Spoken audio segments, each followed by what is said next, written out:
pretty good, and they're sucking off of the syringe really well.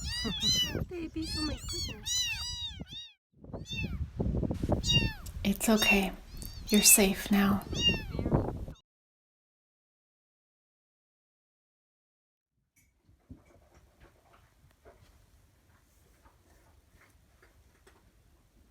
There's another one up there. Oh, that's Limpy. Oh, I hope he'll go in. Come on, guys. Looks good, doesn't it? Oh my goodness. Yeah, we need to. Oh, jeez. Yeah, go in there now. Oh, yes.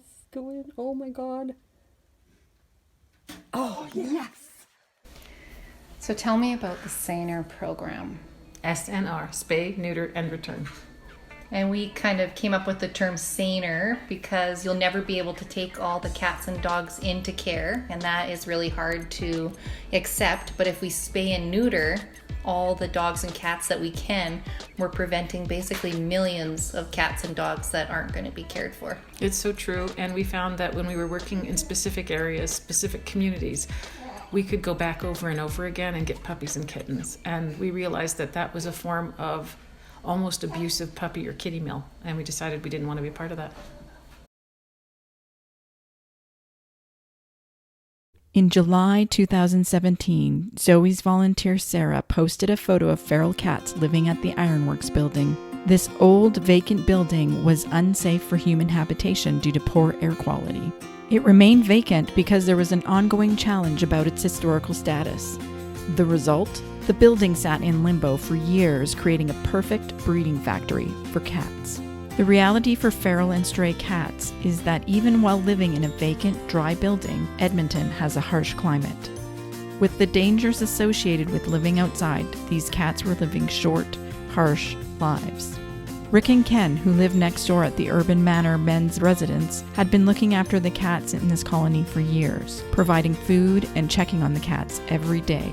They recalled that the old Ironworks building had cats to manage the mice population even when the scrap metal recycling business was still in operation.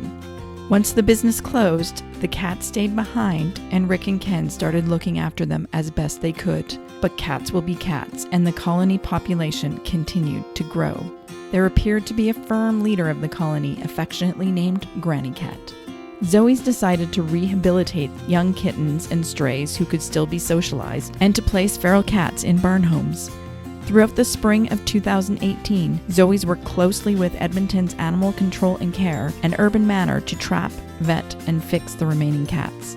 It took an incredible amount of hours to trap and care for all the cats. Zoe's volunteers watched the traps day and night, took cats to their vet appointments, provided aftercare, and fostered cats until they were adopted or returned.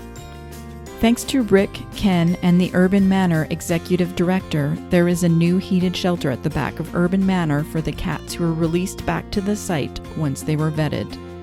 The old Ironworks building was sealed off, preventing cats from re-entering.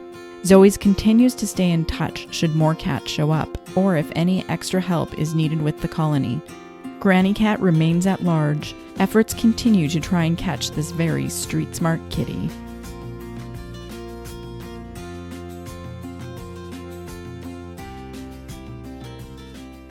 Okay, so why did you start Zoe's?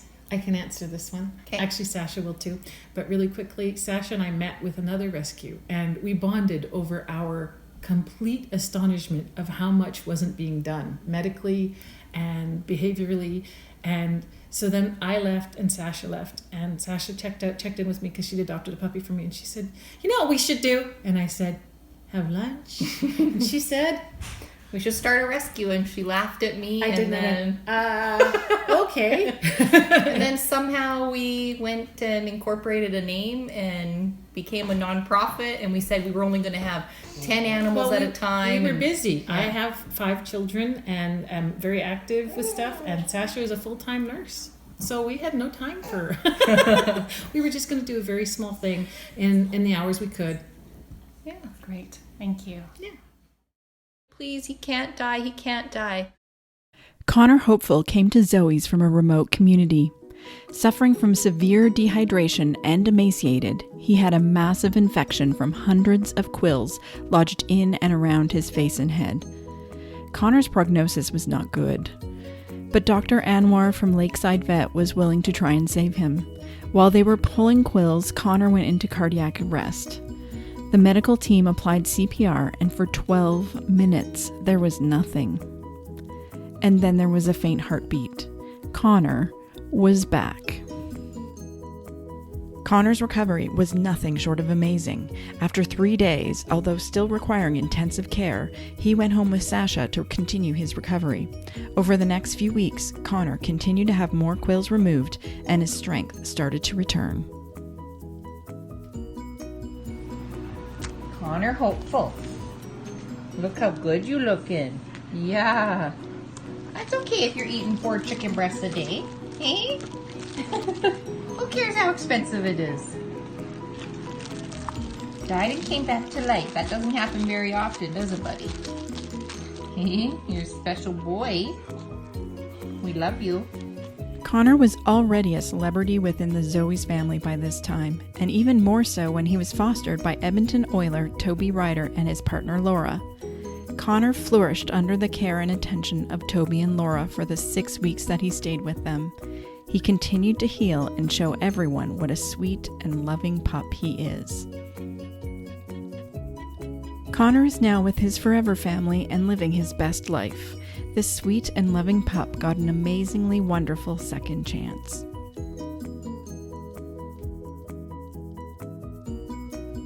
Connor is truly a medical wonder and proof that miracles really do happen. So my favorite foster, that's a hard one, but I think Bunny was one of them. She came in from an abuse situation. She was skin and bones. She had wounds down to her bones on both elbows. I had to dress them every day, pad them. We had to amputate her leg, and she just looked so sad and broken. And by the time she left me, she was full of joy, playing with toys, running around, and she's happily adopted, and she's someone's everything like she deserves now.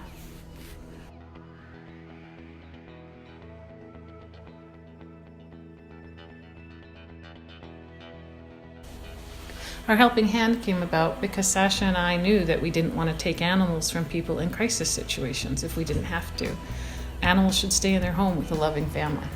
And we can't always do everything that's needed. Sometimes we do need to have them surrender just because we have to do the different types of fundraising and whatnot to come up with large sums of money. But there's a lot of stuff that we can do for families so that they keep their animals. And a lot of times that animal that they're trying to help is their everything. It is their everything, and they are in a good place. They're with someone who loves them and advocates for them, and that animal is often a reason for that person to function well. So why take them, and why overload our people if we can keep them where they belong?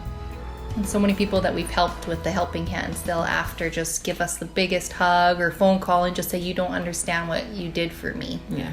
And so it's pretty special to be able to keep animals that we can with their people who are trying their best, right? Yeah. People are important.